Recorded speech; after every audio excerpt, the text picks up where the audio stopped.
if we would stop being so parent litigious focused in courts, and mediators would agree with me, most mediators and child attorneys for family law, if we would just focus on what the kids need, we would have less litigation, less fighting, less money for that, put more money into counseling and support of the children and the family to help them heal. And we wouldn't have all these problems. Maybe not, it's not 100%, cure, but it would definitely, I guarantee you, it reduce the stuff that I see.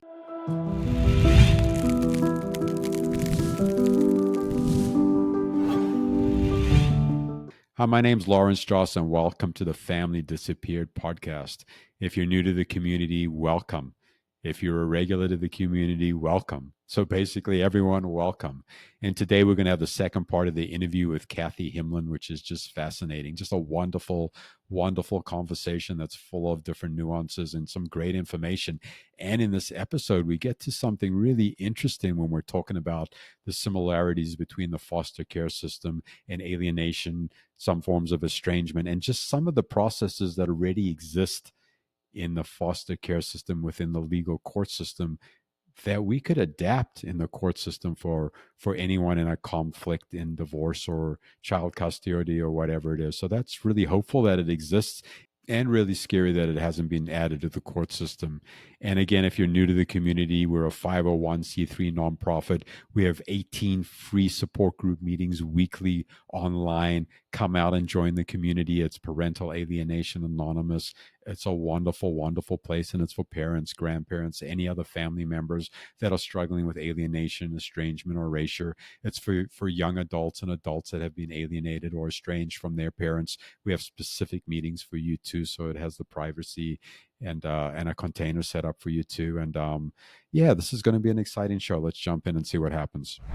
So during my journey with parental alienation, I reached out to some different experts that are names that everyone recognizes. And I'm not going to say anyone's name in particular, but I met with this one person, and it was a really, really, really, really strange experience.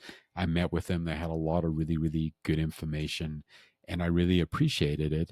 And then when I was done meeting with them, I'm like, hey, like, is it okay to follow up, have another appointment, stuff like that?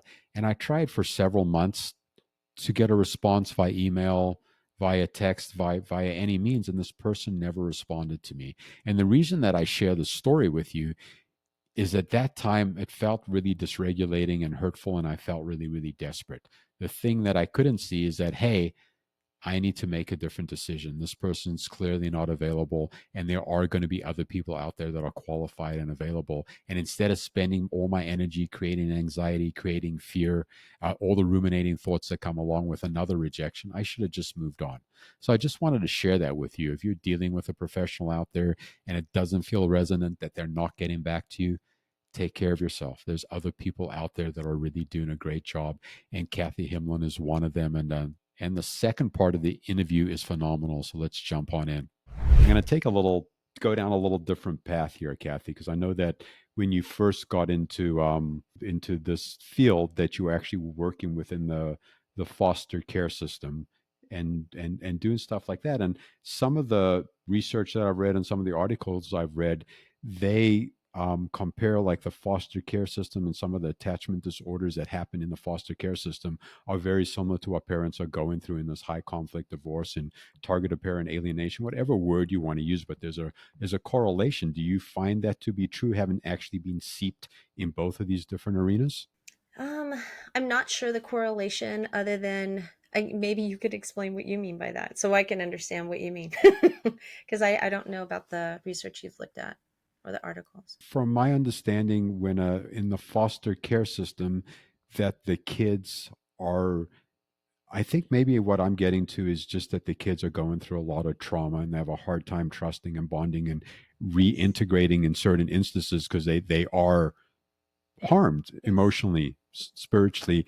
And I think we see a lot of that in the parental alienation effect. And I think that's what the research that I saw, these kids were suffering similar attachment disorders or similar anxiety or similar trust issues. Sure. Well, that would make sense. So, from an attachment standpoint, now I understand. Sorry. From an attachment standpoint, when children don't want to see a parent, the funny thing is, for whatever reason, they're feeling rejected themselves. So it's It's an interesting thing. They're feeling like they're not loved, they're not listened to, they're not understood. So there's an attachment that's happened, a attachment rupture, we call it, that's happened. And it's been, the relationship's broken, basically, it's just broken, and physically they're not seeing them, so they're stuck in this situation with the one parent, without anyone correcting that necessarily. Sometimes the other parent does. I've seen some cases where the other parent's very supportive, but they're stuck here without this rejected parent countering with anything positive what's going on in their brain. So and I'll give you an example, which could be very similar to dependency cases with foster kids, is when one parent ends up leaving the home. And I've worked on a few cases where I've had kids actually say, I'm my mom or dad, I don't remember, it doesn't matter. My parent doesn't love me because they left. And I try to understand this, and they go, well, they walked out of the door and I don't see them in the morning for breakfast anymore. They don't take me to school anymore. They don't love me anymore. They don't love my other parent anymore. They don't understand that their parents are separated and somebody's got to go. That this is not an abandonment situation. And it could be in a situation where this parent is trying to see the child more, but something's going on over here in this home where that's not going to happen. So then this child feels this rupture, and then that turns out to be the reason why they're rejecting. See, it gets really very complicated. I've been on a few of those cases, and for dependency, oosh, I mean, just their independency, they're in foster care because one of the parents have either neglected or abused them in some way, shape, or form. So right there is an attachment rupture. I mean, that your caretaker, your safe base, that's what your parents are, shouldn't be hurting you. That's just innately something that shouldn't be happening. And so that's a severance. And then if you end up in foster care, then you're in somebody else's care, and there's an abandonment there too. There's a physical separation. Luckily, in dependency with foster kids, at least in California, I can't speak to the rest of the country, but we're supposed to allow contact almost immediately, depending on the reason behind the removal of the child from the home. So unless it's something that's very severe, and we won't go into those examples because they're pretty not good to talk about, but the average foster kid should at least have supervised visitation with family law. They don't get that, and that's what needs to change in the family law system. Is they're letting kids go like a month, 6 months, a year, without even facilitating supervised visitation, which is again contributing to this rejection. If the system is now come in and now traumatizing the family, because the law is different, they don't have to, and they should. Yeah, that's fascinating. That the foster care system, it's mandatory, or it seems like it happens really early in the process that the parent gets integrated. And in the family court system, there's nothing in the law that says the kids have to be in connection with their parent. That's heartbreaking. That's confusing, heartbreaking, crazy making, I guess. Right. And you said something that I want to just continue on for a couple of minutes here. You said the child actually feels rejected. They're rejecting a parent, but a lot of it I'm hearing is reactivity, and the child's actually feeling rejected, hurt, no matter what it is. They could have heard a conversation, something could have happened, someone could have told them something, but their actual injury is feeling rejected too. So it's really interesting how the parents being rejected and the kids actually mirroring the exact same experience, but doesn't have the vocabulary or the developmentally is not able to communicate that, hey, mom, dad, uncle, parent, whoever, my heart's breaking, you're rejecting me and this sucks. And if you don't have a therapist who can flesh that out, not that again I'm any big deal, but I mean, you need to have a good therapist to get these kids in. And it's my argument, one way I would love to see the family law system to change, is having these children into family therapy immediately, having the children and the parents be seen together immediately. And if you think that there's domestic violence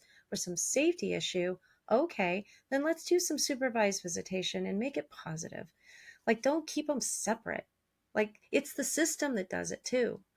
So no, it's so frustrating. It's hard for me because a lot of my cases that I get on my counseling side, the therapy side, these people have been in court for like 6 months, a year, 2 years or more. And I have parents who haven't seen their kids for months or years by the time I get them. If they would start in court involved family therapy earlier, half the problems I have to work through with a family wouldn't be there. So it'd be so nice. And if they did that and had some sort of contact, consistent contact that was forced, I don't mean the word forced, but by court made sure that happened. Again, qualifying no safety issues here. I'm talking about just families that there's no domestic violence or abuse. Then we wouldn't have this issue as big. It would be a smaller issue. We'd be able to contain it. But it's if the court system, just the way it is, and I'm not criticizing anybody in particular, it's just the system drags things out so long, and then things just it's just an exponential trauma thing that happens. It's not cool. It needs to be changed. I wish I knew how. I'll say this to everybody. If there's any way to change it, let's go up to Sacramento and start with them. I don't know how to change it, but I know that if we would stop being so parent litigious focused in courts, and mediators would agree with me, most mediators and child attorneys for family law, if we would just focus on what the kids need, we would have less litigation, less fighting, less money for that, put more money into counseling and support of the children and the family to help them heal. And we wouldn't have all these problems. Maybe not, it's not 100%, cure, but it would definitely, I guarantee you, it reduce the stuff that I see. 100%. That makes perfect sense. And yeah, my next question was like, what do you suggest to change it? But I hear spending more money, resolving some of the wasted funds, and really centering on the children. And I think you also bring up a really important topic that not a lot of parents that are in the middle of this whirlwind of pain and longing and hurt and confusion really get that this is a systemic issue. It's not a personal issue. The system is actually broken and not built to support what's happening in the family court system. It was never intended for that. Right. And I don't hear, and I don't know, and I don't, if any judges hear this or attorneys, because I love working with judges and attorneys. Yeah, I mean, if you look at my website, I work with them too, to try to help them be child centered. I just there's not enough training, and I really think judges and attorneys need more training on child-centered issues and how we could approach these cases. I'm not saying all judges aren't. There's some judges that are brilliant and they understand family dynamics and what therapists need to do to help a family and why children at certain ages do what they do. There is some, but I think as a group, the system needs to really have a rehaul on that. Um, and I think that would again make a big difference if we had that. I couldn't agree with you more. Having these conversations with judges, lawyers, any stakeholders, including therapists, psychologists, and there's a lot of folks out there that are really great at what they do. When they get into stuff this complex, they're not necessarily seeing a lot of the moving parts. And following up on that, because you do work with some of the stakeholders in the court system, like when you go into educate judges or attorneys or anything like that, I know you offer those resources. Do you actually, is there a robust amount of people that are trying to educate themselves and do care about the system that are already participating in the system? Or is it just like 1% or like a really, really small amount of people that are actually open to being educated? Well, I haven't gone out there to try to get to larger groups. I have been asked to do some trainings around this already the last couple of years. The San Diego Family Law Bar Association, it's a long, long phrase there. I have done some training, this child-centered family, court-involved family therapy. I have spoken to some individual attorneys. I don't live, so to speak, in the courtroom, so I don't get exposed to them a lot. But when I do, there is some. I mean, and a lot of the attorneys who specialize in representing children, we call them child attorneys, or sometimes guardian ad litems. I don't work with them so much, and I'm not an attorney, so I'm not going to try to explain the difference. But some of those are very aware. And when I have conversations with some attorneys locally and across the country, there's been a few that have asked me to speak to their law firms. They see it and they want this to happen, and they don't know how to change it either. So it is such a huge system to overhaul. But I'm going to keep saying it out loud to everybody I meet, because someday somebody's going to either do it and I'll go right next to them. They're going to come up with a plan because it's such a big issue. I don't know. I mean, I have another solution I thought of that would be great, but again, it would take money to do this. When I was in dependency cases with foster care, we call it dependency. I don't know what they call it across the country. When I was a frontline worker, I was a reunification worker. I mean, that was my label. And that when after the children were detained, put into foster care or other relatives' home, my job was to help reunify. My job was to help bring the children back. I wasn't in a therapist position. I had to do social work stuff to do that.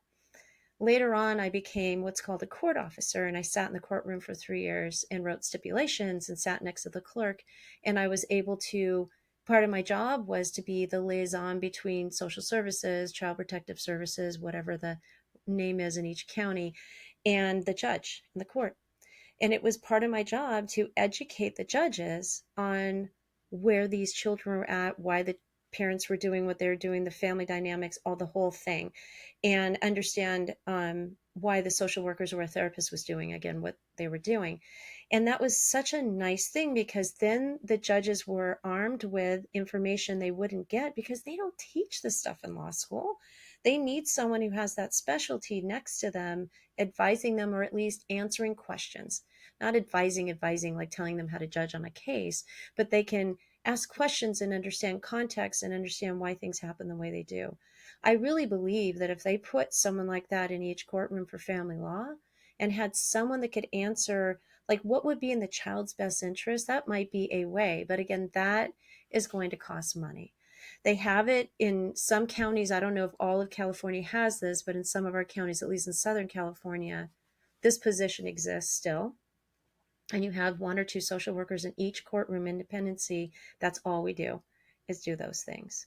So, and we help out and help clarify. We're interpreters basically of social work and therapy and child development. And this is in the foster care Yes. system. Yes. So the position already exists. It's already has a track record. It's already been proven, but it's never made its way into family court, is what I'm hearing you say. Right. What they have in family court, at least and again, I'm not familiar with all the courts in California or across the country, but what they have here is like a family court services, almost like a mediator where they meet with the parents one time for a couple hours, maybe they write up the recommendation and that's it. And they may meet with the kid or not, the child or not, but they don't have this other thing that I'm talking about. I think that sounds like a wonderful intervention that's already been invented. It's just a matter of how it gets implemented in a family court system, and the system's so bejungled that to get that sounds like a very steep uphill battle, but a wonderful, wonderful thing for you to share with that. I hadn't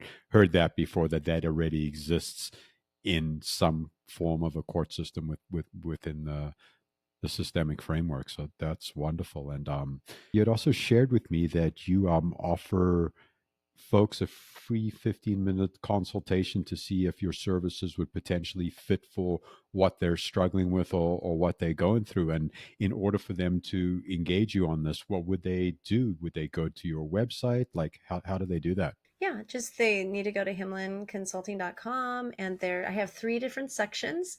Parents are my focus on this website. I have trainings coming out for therapists to help support them. I have that modality I'm going to eventually have a training for to teach them. And I have a section for attorneys. They just go to the parent section and they can click on the link and they have a choice. They can sign up for the parenting class, consult with me, paid consultation, or do a 15-minute free consultation. Wonderful. And we'll make sure to put all that stuff in the show notes. So if you're driving, don't pull over. If you're doing something, keep doing it. We'll make sure everything's in the show notes for you. And you were talking about coaching sessions and group coaching sessions. I know you don't have a lot of the groups going right now, but like on a coaching session, what would someone expect, and what would be useful about it for someone that's really in this place that they're really struggling to get their kids or regulate emotionally, or anything else that would happen in this kind of situation?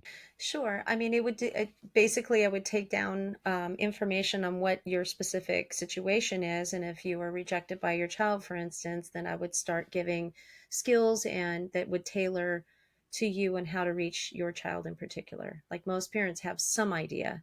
Not always they have an idea why a child's rejecting, but I could help give it suggestions on how to make it more child centered, how to calm the family system down.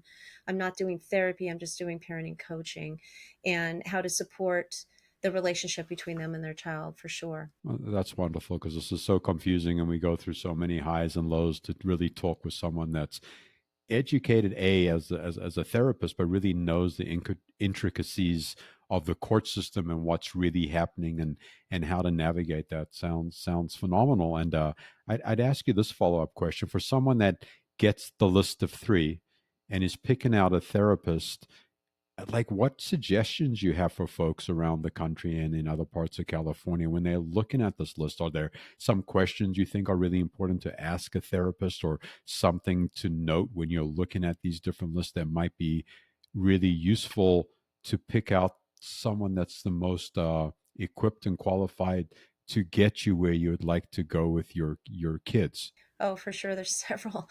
One big thing is ask them about confidentiality and how they feel that way about their children, the children that they work with, or the families that they work with, because some therapists will say, I'm not talking to you, parent, because this is my client. Even in family therapy, they'll do that. They'll shut a parent down, and they'll shut the parent down that's been rejected, and they'll listen to one parent. So you want to look for bias, and you want to look for someone who's going to favor one or the other, and who isn't going to want to talk to you. So one of the requirements in my company is that we have to be able to talk to the parents, period. You kids don't live in a vacuum, and they're part of the treatment process. Sure, there's confidentiality, like for individual therapy, but these are their children, and you need to help them understand what progress they're making. So make sure you're around a therapist who gets that, who doesn't appear to have bias towards the other parent, and doesn't look at you like you've done something wrong when there's absolutely no allegations that have been documented or anything. Because sometimes they'll want to pick, one of the parents. They'll contribute. Well, there's therapists that'll contribute to the problem too. um what was the other thing? And being court informed, understanding, like if they've never worked on a case that's court involved, I wouldn't work with them either, because they don't understand. I Family therapy is one thing. Family therapy involved, or individual involved with court, is a completely different animal. And if you don't understand, like you said, the intricacies of what involves in those dynamics, understanding the behavioral aspects of how one parent could pit the child against the other, then you're just going to contribute to the problem without realizing it. So those are one things to look for. I don't know if there's anything else. Those are the big ones that stand out that I hear about that are problems. If it's a family therapist, then you want to find out, are they going to really focus on the child's needs, not the child's secrets, which is different, right? The child's needs, as opposed to just, forcing the child to speak to the parent and understand how the parent's feeling. That's a red flag too. And if they don't take the time to just find out, ask them questions about what their process is. What do they do to make sure the child feels protected and safe, and is feeling understood and listened to? Find out if they have family or attachment training at all, attachment therapy training at all. We don't do DBT in these cases. We don't do EMDR. I had somebody come in that had someone try to do EMDR in a family, and I'm like, yeah, that doesn't work in this. It's great technique, but for this type of thing, it's just not an appropriate thing, right? It's a technique. I love the idea of making sure that they have experience. If they don't have experience, this is not a good fit. That's a pretty straight line. And that they are, again, centering the child. Are they able to listen to the child, find out the child's needs, not center one parent or the other? And this idea of bias, I see that all the time, where someone's projecting something, even if they're a therapist. And I want to say this out loud to everyone out there: therapists are people too, and some therapists are really well trained, and some therapists are just struggling with something in their own life. So it's really important to pick up on that if there is a preconceived idea about something that's going on in the case that could potentially be hurtful, even if they look great on paper. So I love those examples. And you know I'd like to kind of like wrap up the interview with this question, which is, can you share some successes, some stories, some, like, give us a scoop of ice cream, a little hot fudge, maybe a couple peanuts if we don't have allergies, or sprinkles if we do, just something to let us know some positive stuff. I'd love to hear that. Sure. There has been many cases I've worked with, and parents, they will report back that when they have shifted how they see their situation and they've been able to communicate with their child in an attachment language, so to speak, and able to attune to their feelings and needs and understand what's going on, and not be upset at the child because they sound like their co-parent every time they talk. When those things take place and we can really isolate the parent-child relationship, then I've seen so many cases where the kids just soften. I've watched kids go from, I don't want to ever see this parent again, to now they have 50-50, or at least they have like a couple of nights every other week. It's been beautiful. And I've watched people even go through struggles where it didn't work the first time out.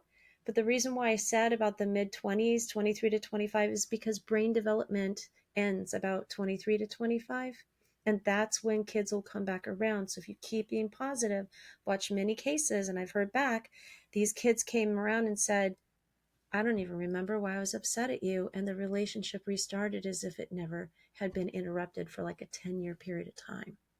So that's why I say keep going, because you never know.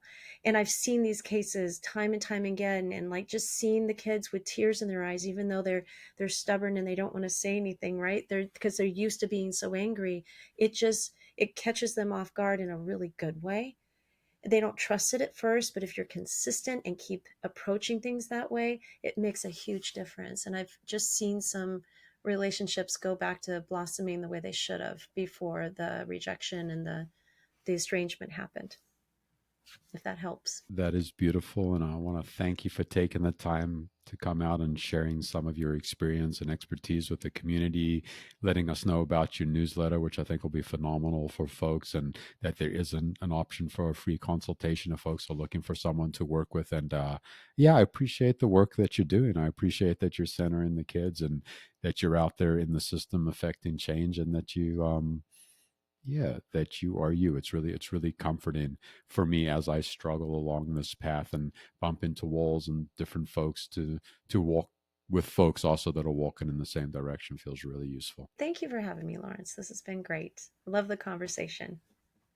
It's my favorite topic. Wow, wow, and wow. What a great interview, and how gracious it was for Cathy to jump on the show. And I love that she has a free 15-minute consultation that might be useful to someone out there. I feel like that is very generous and not something we see very often. Everything seems to be automated and you never get to talk to a qualified human being.